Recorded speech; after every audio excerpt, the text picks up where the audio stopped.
अस्सलाम वालेकुम। आज हम पढ़ते MCQs नंबर 24 जो हमारे पास सब्जेक्ट स्पेशलिस्ट फिज़िक्स की MCQ सीरीज़ में आ रही है। ये चीज़ MCQ नंबर 24 हमारे पास है कि एवरेज डेंसिटी ऑफ अर्थ, ये किस चीज़ पे जो इसकी डेंसिटी है ये डिपेंड करती है।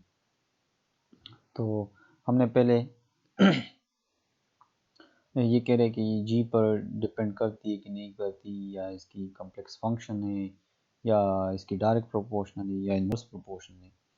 तो हम एक इक्वेशन लिख लेंगे जो हमने ड्राइव किया था फर्स्ट ईयर की कोर्स में। आप देख सकते हो उसको कि जी हमारे पास जो ग्रेविटेशनल एक्सेलरेशन होती है, ये कैपिटल जी ग्रेविटेशनल कांस्टेंट और mass of the earth divided by radius of the earth की स्क्वायर के बराबर होती है।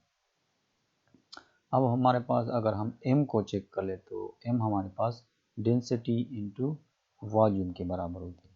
ठीक है, इसको मैं v नॉट लिख लेता हूँ ताकि पता हो कि ये वॉल्यूम है। अब हम इसको इस तरह भी लिख सकते हैं, वॉल्यूम हमारे पास 4/3 पाई आर क्यूब के बराबर होता है। ठीक है, तो इसको अगर मैं यहाँ पे पुट कर लूँ तो ये हमारे पास हो जाएगा g। ठीक है, 4 पाई, ठीक है, m की वैल्यू हम पुट कर लेंगे आर क्यूब और डिवाइडेड बाई 3, ठीक है, आर स्क्वायर। ये स्क्वायर आर स्क्वायर तो इसके साथ कैंसिल आउट हो जाएगा, ऊपर सिर्फ एक आर रह जाएगा। यानी इक्वेशन हमें यहाँ इसके साथ डेंसिटी भी है, सॉरी यहाँ पे डेंसिटी भी है। ठीक है, तो ये हम इससे डेंसिटी को फाइंड आउट कर सकते हैं। यानी density will be equal to 3g, ठीक है, डिवाइडेड बाई कैपिटल जी, ठीक है, 4/5, ठीक है, और हमारे पास आर हो। तो 3 भी कांस्टेंट है, 4 भी कांस्टेंट है, 5 भी कांस्टेंट है। ग्रेविटेशनल जो कांस्टेंट है वो तो ऑलरेडी हमें पता है वो कांस्टेंट है। तो इसका ये मतलब हुआ कि जो डेंसिटी है ये डायरेक्टली रिलेटेड है जी के साथ। तो ये तो हमारा ऑप्शन सी सही आ जाएगा। ठीक है ना, इसमें से इस तरह का क्वेश्चन भी आ सकते हैं कि डेंसिटी हमारे पास रेडियस ऑफ द अर्थ की क्या होती है, इनवर्स प्रोपोर्शनल होती है। तो ये भी कोई एमसीक्यू इस तरह हो सकता है। तो इसमें ऑप्शन सी ठीक है। तो एमसीक्यू नंबर 25 में है कि body of mass m is accelerated uniformly from rest to a speed v in a time t। ठीक है, हमारे पास कोई बॉडी है वो रेस्ट से स्टार्ट हो रही है, ठीक है, और उसकी कुछ वेलोसिटी बन जाती है किसी टाइम के बाद v।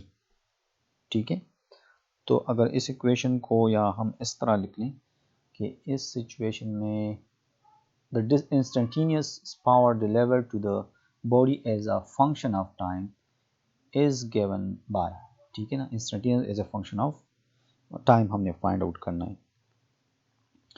तो कहने का ये मतलब हुआ कि हमारे पास कोई भी इस तरह की पावर, इंस्टेंटेनियस पावर हो और as a function of time, तो हम जानते हैं कि फोर्स इनटू वी हमारे पास क्या है, और as a function of time हम इसको लिख लेते हैं।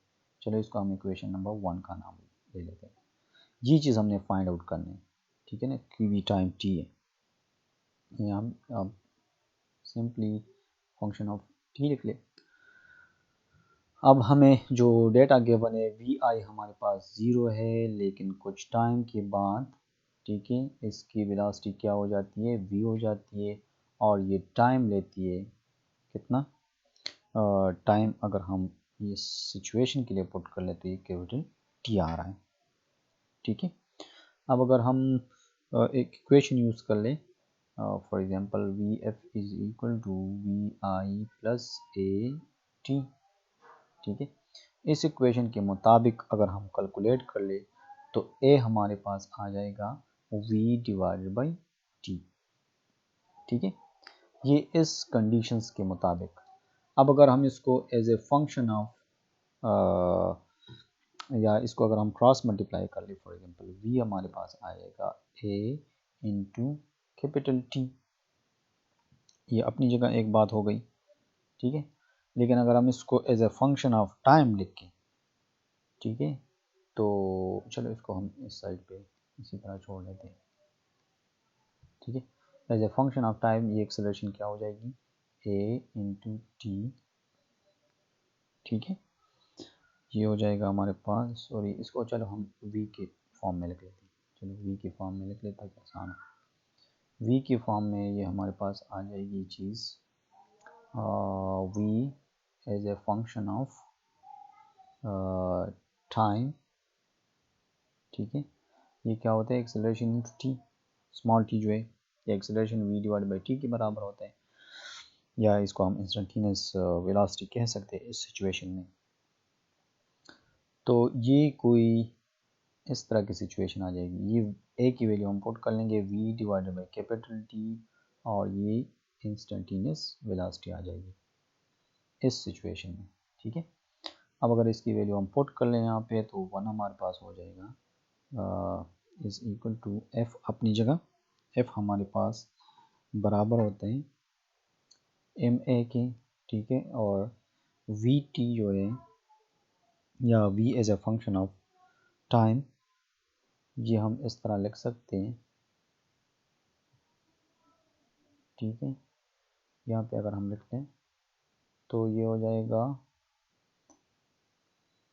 a इंटू स्मॉल टी, ठीक है। अब हम इसको इस तरह लिख सकते हैं, a का स्क्वायर है तो a का स्क्वायर यहाँ पे अगर हम ले लें तो ये हो जाएगा v square divided by capital T square, ठीक है, और मल्टीप्लाई बाई t। ये कोई इंस्टेंटेनियस पावर हमारे पास आ रही है, तो इसमें हमारे पास ऑप्शन ए सही आ रहा है, ठीक है, ऑप्शन ए इसका सही है। नेक्स्ट हमारे पास है MCQ number 26। Consider a car moving on a straight road with a speed of 100 metre per second. कोई कार है, उसकी स्पीड हमें गिवन है, वो हमारे पास कितनी है, 100, ठीक है, मीटर पर सेकंड है, और the distance eight which car can be stopped इस डिस्टेंस को हमने फाइंड आउट करना। चलो इसका इस हम लिख लेते हैं, और म्यू हमें गिवन है स्टैटिक काइनेटिक फ्रिक्शन की, जो कोएफिशिएंट ऑफ काइनेटिक फ्रिक्शन है वो 0.5 है, ठीक है। अब हमारे पास इक्वेशन, अगर हमें वर्क एनर्जी प्रिंसिपल का पता हो, तो वर्क एनर्जी प्रिंसिपल यहाँ पे वर्क होगा friction against the friction force that will equal to change in kinetic energy, ठीक है। चेंज इन काइनेटिक एनर्जी हमारे पास इस सिचुएशन में इसकी जो वेलोसिटी है फाइनल, वो तो ज़ीरो होगी क्योंकि स्टॉप होती जाएगी, ठीक है।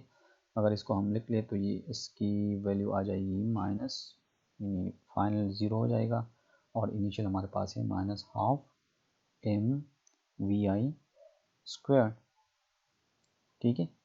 इसको अगर हम और इक्वेट कर ले तो हमारे पास जो work done against the friction force होगी वो हमारे पास म्यू, ठीक है, यहाँ पे म्यू के हम लिख लेते हैं, इंटू एन, एन हमारे पास किस चीज़ के बराबर है, एम जी के, और डिस्टेंस ये कोई कवर करेगा, यानी ये फोर्स है, ठीक है, यहाँ से लेकर यहाँ तक, और ये उसका डिस्प्लेसमेंट है, that will be equal to, ये वर्क डन अगेंस्ट होगा तो ये माइनस में हम लिख लेंगे, और minus half m v square. इससे जब हम डिस्टेंस की वैल्यू को फाइंड आउट कर लेंगे तो ये तकरीबन आ जाएगी 1000 मीटर, तो इसमें ऑप्शन बी सही है, ठीक है। बाद में हम और MCQs करेंगे इंशाल्लाह।